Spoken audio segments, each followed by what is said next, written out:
नीले समंदर की गहराइयों में जहां सूरज की किरणें भी थककर लौट आती हैं, वहीं एक छोटी सी मछली रहती थी।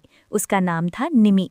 निमी बाकी मछलियों से अलग थी। उसके पंख चांदी जैसे चमकते थे और आंखों में अजीब सी जिज्ञासा झिलमिलाती रहती थी।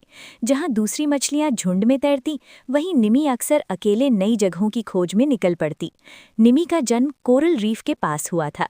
उसकी माँ ने हमेशा उसे समझाया, समंदर सुंदर है लेकिन उतना ही खतरनाक भी, सीमा में रहना सीखो।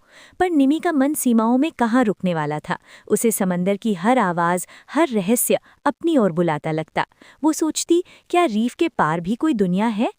एक दिन समंदर में हलचल मच गई। एक पुराना जहाज जो वर्षों पहले डूब गया था, उसकी टूटी फूटी परछाई दूर दिखाई देने लगी। कोई भी मछली उधर जाने की हिम्मत नहीं करती थी। सब कहते थे कि वहाँ अंधेरा है, अजीब जीव रहते हैं और रास्ता भटक जाना तय है। लेकिन निमी के दिल में डर से ज्यादा उत्साह था। उसने तय किया कि वो उस जहाज तक जाएगी।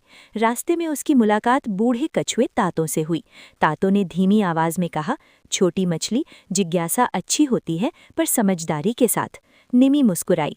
तातो, मैं लौट आऊंगी, बस देखना चाहती हूँ कि वहाँ क्या है। तातो ने आशीर्वाद दिया और निमी आगे बढ़ गई। जैसे जैसे वो जहाज के पास पहुंची, रोशनी कम होती गई। अचानक वो एक जाल में फंस गई, मानवों का छोड़ा हुआ पुराना जाल। निमी घबरा गई। उसने जितना छटपटाया, जाल उतना कसता गया। उसकी आंखों में आंसू तैर आए। उसे माँ की बातें याद आने लगीं। तभी एक धीमी चमक उसके पास आई। वो था लूमो, एक जैव प्रकाशित ऑक्टोपस। उसने अपनी रोशनी से जाल के धागे दिखाए और अपनी मजबूत भुजाओं से उन्हें धीरे धीरे ढीला करने लगा। निमी ने पूरी ताकत से सही दिशा में धक्का दिया और अंततः जाल टूट गया। निमी आज़ाद थी।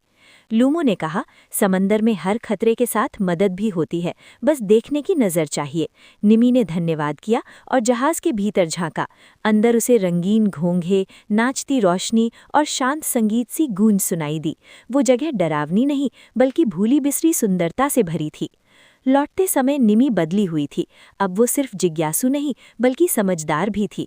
उसने रीफ पर लौटकर सबको अपनी कहानी सुनाई, जाल के खतरे की, लूमो की मदद की और उस जहाज की शांति की। उसकी बातों से मछलियां समझ गईं कि डर के पीछे हमेशा बुराई नहीं होती, लेकिन सावधानी जरूरी है। उस दिन के बाद निमी अकेले नहीं जाती थी।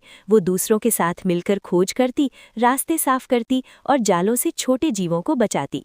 निमी अब सिर्फ एक मछली नहीं थी, वो समंदर की छोटी सी रक्षक बन चुकी थी।